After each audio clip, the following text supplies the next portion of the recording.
দুই দেশের মধ্যকার রাজনৈতিক সম্পর্ক, কম যাত্রী চাপ এবং নিরাপত্তাজনিত কারণে প্রায় এক যুগেরও বেশি সময় ধরে বন্ধ রয়েছে আকাশপথের অন্যতম ব্যস্ত ঢাকা-করাচি রুট ফ্লাইট।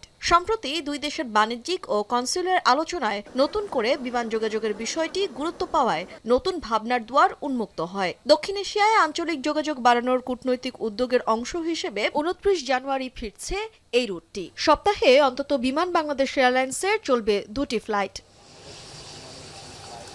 বিমান বাংলাদেশ এয়ারলাইন্স বলছে, দীর্ঘ ১৩ বছর পর এই রুটটি চালু হলে দুই দেশের যাত্রীরাই লাভবান হবে, বাড়বে দুই দেশের ব্যবসায়িক সম্পর্কের পরিধিও।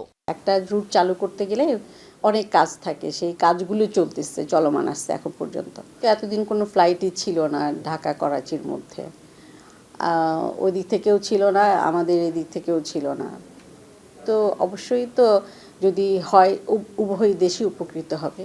তবে সেক্ষেত্রে এভিয়েশন বিশেষজ্ঞরা বলছেন, এই রুট সচল রাখতে স্থায়ী চাহিদা, প্রতিযোগিতামূলক ভাড়া এবং নিরাপত্তা নিশ্চয়তার প্রয়োজন রয়েছে। প্রাথমিক আগ্রহ থাকলেও নিয়মিত যাত্রী প্রবাহ ধরে রাখতে এয়ারলাইন্সগুলোকে রুট ম্যাপ, মার্কেটিং ও ট্রানজিট কানেকশন শক্তিশালী করতে হবে। তাদের ফ্লাইট পরিচালনার জন্য কি ধরনের এয়ারক্রাফট তারা ইউজ করবে, কত প্যাসেঞ্জার হবে বা কি ধরনের প্যাসেঞ্জার হবে, সেগুলো একটু মূল্যায়ন করা, সেগুলো ভিজিট করা দরকার।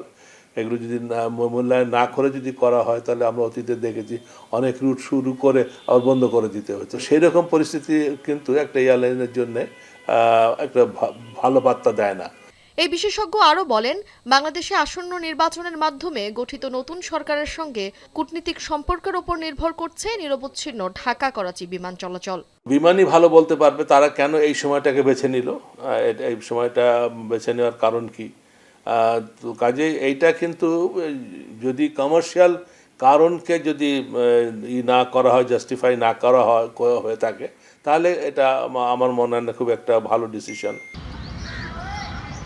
এর আগে বছরের প্রথম দিকেই বিমান বাংলাদেশ এয়ারলাইন্সকে ঢাকা-করাচি রুটে ফ্লাইট পরিচালনার অনুমতি দেয় Pakistan Civil Aviation Authority CAA।